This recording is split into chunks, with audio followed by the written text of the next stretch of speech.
Salah satu tanda Allah mencintai hamba itu diringankan langkahnya untuk taat. Diringankan langkahnya untuk taat. Dan yang kedua nanti diberikan ujian. Jadi ada tandanya pada ketaatan, ada tandanya pada ujian. Saya katakan begini, jadi ketika Allah mencintaimu, maka jangan tolak cinta ketaatan itu dengan perbuatan maksiat. Ya. Ketika Allah mencintai kita, maka jangan tolak cinta itu dengan memilih berbuat maksiat. Maka alhamdulillah, tiba-tiba DKM mengumumkan handphonenya telah ditemukan kembali, disimpan persis di lokasi yang pernah diambilnya itu. Alhamdulillah, alhamdulillah. Jadi ketika Allah sudah meringankan datang ke masjid, ingat-ingat tuh dosa, ya sujud, taubatin tuh.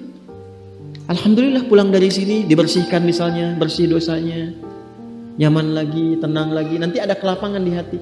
Ciri dosa diampuni itu hati lebih lapang, enak gitu, tenang. Jelas ya? Nah itu gambaran yang saya sampaikan ya. Nah di ayat ini indahnya begini, la taqnatu min rahmatillah, hambaku jangan putus asa dari rahmat Allah. Innallaha yaghfiru dzunuba jami'an. Sungguh pakai nun taukid lagi, pakai inna lagi. Harfu nasbin wa taukidin tansibul isma wa tarfa'u khabara mabniyun 'alal fathi la mahalla lahu minal i'rabi. Huruf yang menguatkan, menancapkan pada jiwa, berharakat fathah untuk menginspirasi. Buka hatimu, luaskan, tancapkan pada jiwamu. Kalau engkau sujud minta ampun sekarang, minta rahmatku, aku ampuni semua dosa-dosa yang pernah engkau kerjakan selama hidupmu. Kurang apa coba? Itulah rahmatnya Allah itu.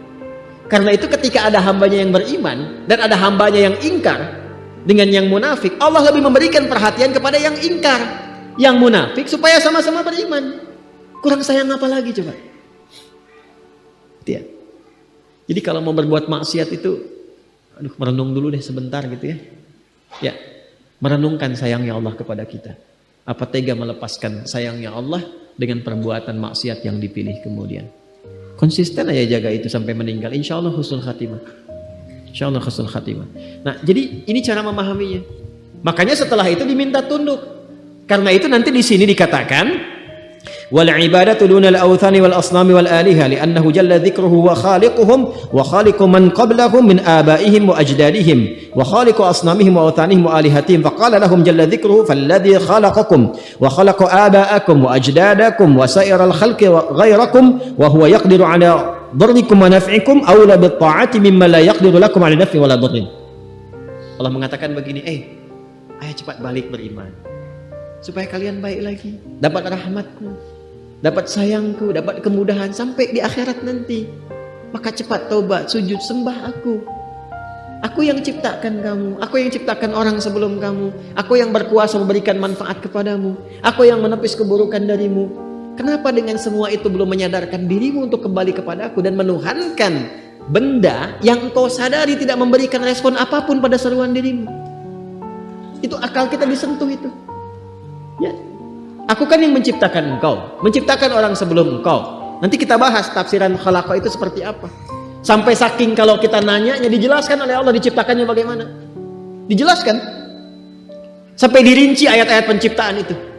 Sampai sebelum kita ada, bagaimana tercipta, di kandungan seperti apa, dilahirkan bagaimana, ibu yang mengandung rasanya bagaimana, setelah lahir seperti apa, diberikan ASI berapa lama, dirawat-rawat, disayang-sayang, ada persoalan apa diselesaikan, itu semua rinci.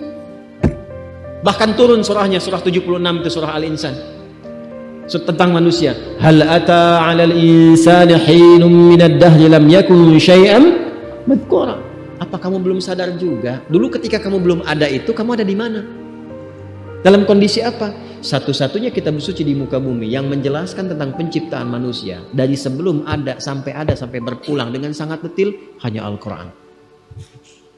Dan yang bisa menjelaskan dengan detil itu pasti penciptanya. Kalau bukan pencipta nggak mungkin bisa menjelaskan dengan detil. Mustahil.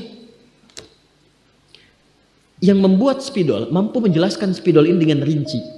Bahannya apa, kadar tintanya berapa, fungsinya bagaimana, bisa dihapus cepat atau tidak, yang bikin.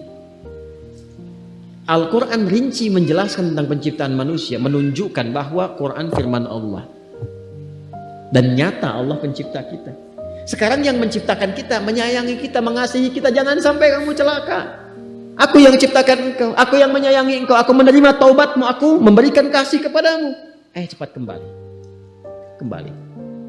Sekarang alhamdulillah kita mengatakan beriman. Tapi kategori yang mana? Apakah iman yang pertama? Ataukah mengaku di lisan beriman tapi masih ada perbuatan maksiat? Atau ada sifat nifak yang menjangkiti dalam hati kita? Maka dengan ayat ini, satu ayat ini aja, pulang tobat. Pulang tobat. Saya nggak mau Anda ngaji hafal ayatnya, cuma tahu halaman, tahu ini, itu bukan istimewa. Banyak yang bisa begitu. Orientalis banyak kok, hafal Quran, hafal hadis, ini itu banyak. Yang saya inginkan, apa manfaat ayat ini terhadap perubahan pada diri kita? Karena ahli Quran itu kalau benar ngajinya merubah dirinya.